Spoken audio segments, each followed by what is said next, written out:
안녕하세요. 안녕하세요. 선생님 무슨 일 하시는지. 저는 소프트웨어 프로덕트 매니저.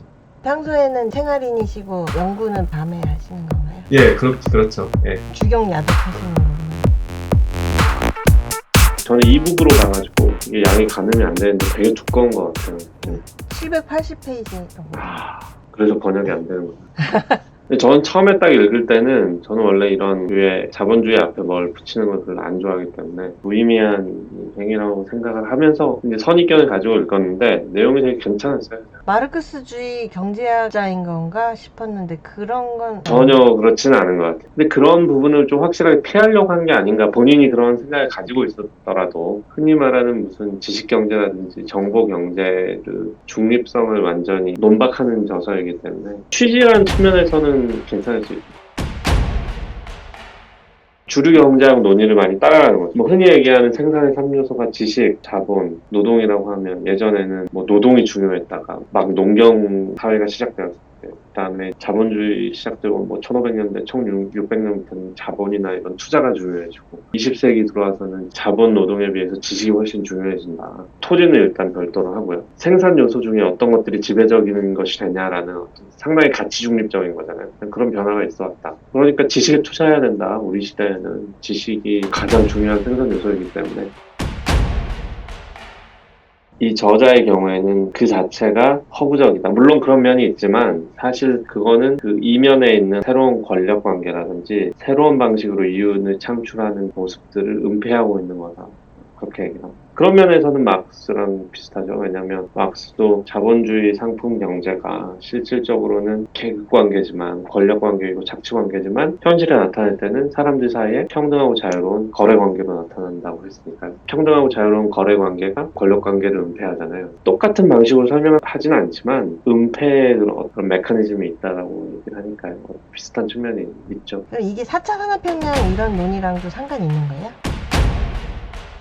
당연히 예, 상관이 있습니다. 근데 이제 4차 산업혁명이라고 하면 어떤 기술적인 기회가 있고 기회를 잡아서 새로운 사업 기회를 열어나가지만 거기서 나오는 부작용들을 어떻게 막을 거냐라는 일종의 좀 정책적인 선택의 문제로 나타나는 것 같아서 감시 자본주의라는 입장에서는 그런 4차 산업혁명의 핵심이 되는 기술 요소라고 할 수 있는 인공지능이나 이런 것들이 사실은 감시를 위한 수단이라는 거예요. 그래서 감시를 위해서 인공지능이 중요했다면 인공지능 자체가 또 여러 가지 산업들에 적용이 되면서 또 그 산업들을 변화시키면서 이제 사회적인 어떤 변화라든지 부작용이라든지 이런 것들을 만들어내니까 똑같은 현상을 어떻게 볼 것이냐의 문제가 아닌가.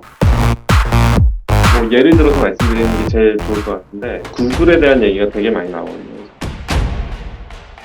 구글이 감시 자본주의를 개발한 사람들이고 모델을 계속 확장해 나가면서 권력을 상당히 넓혀나가고 있다라는 얘기를 하면서 구글 예를 계속 드는데 구글이 처음에 이제 설립됐을 때는 구글의 그 비전 자체가 세계의 정보를 모두 다 조직해서 다 검색되게 하자 뭐 상당히 좋아 보이는 모토 같은 거잖아요. 98년인지 파운더 2명이 어디서 발표를 하면서 광고 수익을 바탕으로 한 검색 엔진은 이게 중립적일 수 없다라는 식의 발표를 했다고 뭐 그런 언급이 나오거든요. 그러니까 자기들은 처음에는 순수 기술에 영향 집중을 한 거죠. 근데 벤처 캐피탈이 들어오고 니는 어떻게 돈을 벌 거냐 이런 문제가 나오면서부터는 어떻게 하면 광고를 가지고 수익을 거두느냐에 이제 이 구글이 초점을 맞추게 되는데 뭐 잘 아시지만 검색 자체는 무료잖아요. 사용자하고 구글 사이에 어떤 상업적인 관계가 전혀 없잖아요. 어떻게 보면 구글이 고객이라고 하지만 저희는 고객이 아닌 거죠. 왜냐하면 돈을 안 내니까. 손익계산서를 보면 90몇 프로의 수익이 다 광고 수익이니까. 신문이나 비슷한 거죠, 어떻게 보면. 아주 이제 논리적으로 따져보면. 구글이 애초에 검색에서 성공할 수 있었던 이유에 대해서 설명하면서 이게 사용자로부터 얻는 데이터를 그냥 버리지 않고 그걸 모아서 다시 사용자의 의도도 파악해보고 사용자의 관심도 파악해보고 하면서 이제 이거를 원래는 검색 엔진의 개선에 썼다 이거죠. 행동 데이터. 이게 낭비될 수 있는 그런 건데 재투자했다라는 식의 개념을 써요. 우리가 검색을 하면 그게 다시 캡처가 돼가지고 그걸로 엔진을 개선을 하고 개선하면 사용자는 더 해피해지니까 사용자는 또 그 검색 엔진을 더 쓰게 된다는 거죠. 돈을 벌어야겠다는 프레셔가 이제 커지면서 비헤이비어 데이터를 가지고 구글의 수익을 극대화할 수 있는 방식으로 어떤 광고를 보여줄 거냐에 초점이 맞춰지면서 행동 데이터를 상업적 목적으로 사용할 수 있는 틀을 만들어냈다는 거죠. 거기서 그 행동 잉여라는 개념을 쓰거든요. 그때부터는 핵심이 되는 게 뭐냐면 예전에는 사용자가 검색을 하다 보면 뭐 데이터가 쌓이니까 그 데이터를 가지고 한번 검색 엔진도 개선해보고 하지 라는 데서 출발했다면 이제는 아예 사용자 데이터를 추출해내는데 초점이 맞춰진다는 거죠.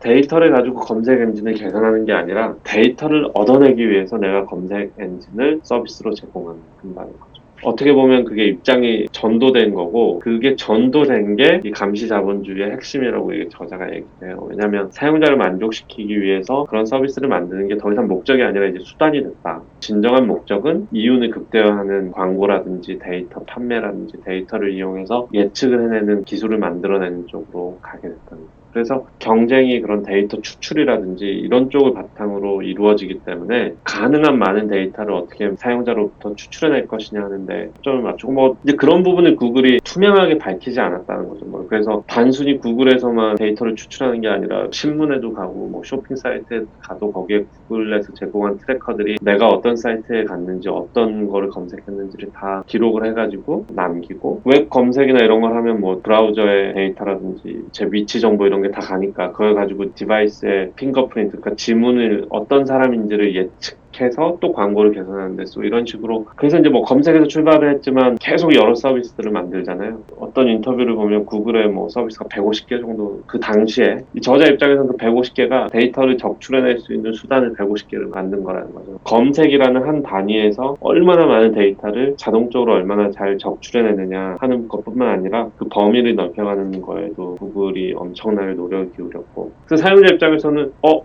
내가 이거 무료로 쓰는데 좀 뭐 내 데이터를 광고에 쓰면 어때 뭐 이런 식으로 생각할 수 있지만, 그런 수준을 넘어섰다는 거죠. 위치 데이터로 우리가 다 수집은 하지만 다 익명화하기 때문에 뭐 이걸로 누가 어디를 다니는지 알 수는 없다 라고 얘기를 하지만, 막상 패턴이나 이런 거를 연구해 보면 이 지역에서 출발해서 여기서 조깅을 하고 여기로 출퇴근을 하고 어쩌다가 뭐 스타벅스 같은 데 가서 음료수를 사 먹는 사람은 나이라든지 인종이나 이런 것들을 해볼 때 아마 이 사람일 확률이 높다라든지. 뭐 저도 지금 자가격리하면서 제가 전화기를 가만히 두면 연락이 와요. 전화기가 안 움직인다고.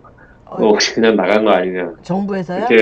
이게 메시지가 떠요. 그러니까 기술적으로는 추적이라는 게 너무 쉬운 거고, 그렇지만 사용자 입장에서는 그걸 잘 모르고 있잖아요. 막상 개인정보보호법 정책이라는 게 뭐 나라마다 다르지만 사이트별로 다 있지만, 그 사례에 나온 걸 보면 한 사용자가 1년에 가입하고 뭐 하면서 그 개인정보보호 정책을 실제로 만약에 다 읽는다고 가정을 하면 70일 정도를 읽어야 된다라는 얘기까지 나오니까, 그런 부분들을 계속 숨긴다는 거죠. 그런 엄청나게 많은 그 정보 수집이 이루어지고 있는데, 그게 반드시 불법이라는 건 아니지만, 단순히 예전에서는 웹에서 출발해서 광고를 보여주는 방식으로 이루어졌다면, 이제는 이제 아예 실생활에서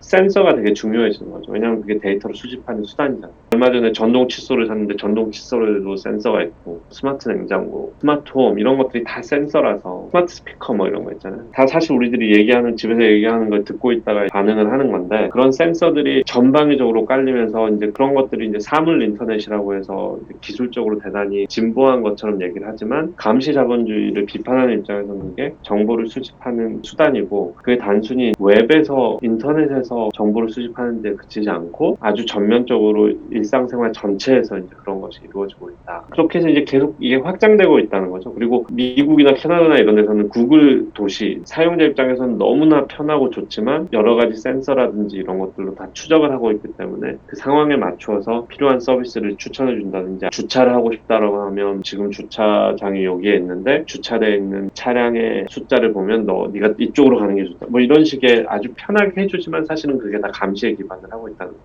특히 자동차 센서를 가지고 운전자의 행위를 이제 계속 감시를 하는 거죠. 이 운전자가 운전 버릇이 안 좋다. 이러면 보험료를 올려버리는 거예요. 신호를 줄 수도 있죠. 네가 지금 좀 상태가 이상한 것 같으니까 좀 조심해라라고 한다. 차에 탔을 때 음주 측정이 바로 될 수도 있는 거잖아요. 거기에 맞춰서 아예 자동차 시동이 안 걸리게 해버린다.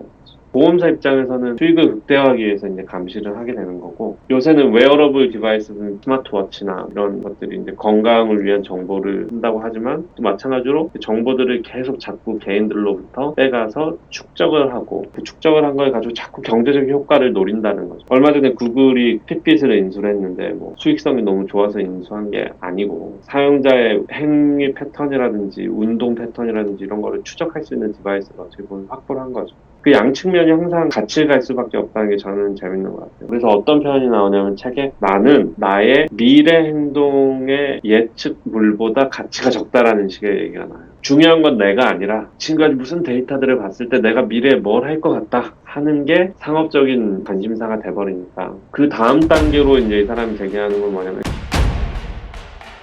페이스북에서 미국 선거에서 그 투표율을 개선하기 위한 실험을 했다는 거죠. 투표하세요 이런 메시지를 여러 그룹에 다양한 방식으로 노출시키는 실험을 하면서 대체적으로 사람들의 행동을 변화시킬 수 있다는 결론에 도달했다는 거죠. 그냥 투표하세요라고 한다고 해서 사람들이 투표를 하지 않지만 어떤 상황에 맞춰서 적절한 메시지를 적절한 방식으로 보내주면 행동 변화를 불러일으키는 결과를 낳았고, 어떤 상황에 적절한 메시지를 보여주는 게 중요하다는 건 그 사람에 대해서 알아야 되잖아요. 사람의 성향이라든지. 근데 그게 페이스북에 올린 포스트라든지 이런 걸 보면 그 사람에 대해서 잘 파악할 수 있다는 거죠, 쉽게 얘기하면. 근데 그런 단계까지 이게 와서 이제 뭐 정치에까지 영향을 미칠 수 있고, 구매나 뭐 이런 거는 말할 것도 없고요. 사람들에게서 데이터를 삶의 다방면에 걸쳐서 이제 뭐 여러 가지 센서나 서비스를 이용해서 추출해내고, 그걸로 예측을 할 뿐만 아니라 사람들의 행동의 변화까지 만들어낸다. 이제 그런 거를 얼마나 기업이 잘해냈느냐가 그 기업이 성공하느냐 성공하지 못하냐를 결정하는 시대가 바로 감시자본주의 시대다. 그 이면을 보자면 개인들이 저자가 쓰는 얘기로는 감시자본주의 원료가 됐다. 거기에 이제 막스의 논리랑 비슷한 그런 게 나오죠. 왜냐하면 그 기계가 도입되면서 막스도 노동자가 노동의 주체가 아니라 노동의 원료로 전락해버린다. 특히 가치 창조라는 개념에서는 그렇게 된다고 얘기하는데, 그래서 전 좀 그분이 그런 것들을 좀 염두에 두진 않았을까 싶어요. 그 원료가 됐다라는 얘기를 할 때. 그래서 이중적인 면이 있죠. 우리가 생각할 때는 우리가 주체적으로 서비스를 선택하고 그런 무료 서비스를 이용해서 다 커뮤니케이션도 하고 검색을 해서 세상에 대한 지식을 얻어가고, 하지만 동시에 그 과정에서 우리는 상업적 목적의 원료가 되어가고 있다는 것도 사실이기 때문에, 그런 부분만 있었다면 구글은 뭐 이미 공격을 받아서 망했겠죠. 그런 상업적 목적에만 관심을 둔 회사였다면. 근데 재밌는 거는 구글이 상업적으로 성공하기 위해서는 검색도 잘 해야 되고, 또 다른 어떤 유용한 서비스도 계속 제공해야만 계속 데이터를 적출해낼 수 있으니까, 그런 이중적인 측면이 필요에 의해서 만들어진 게 아니라 되게 본질적인 부분이라고 해요. 이렇게 이중적일 수밖에 없다.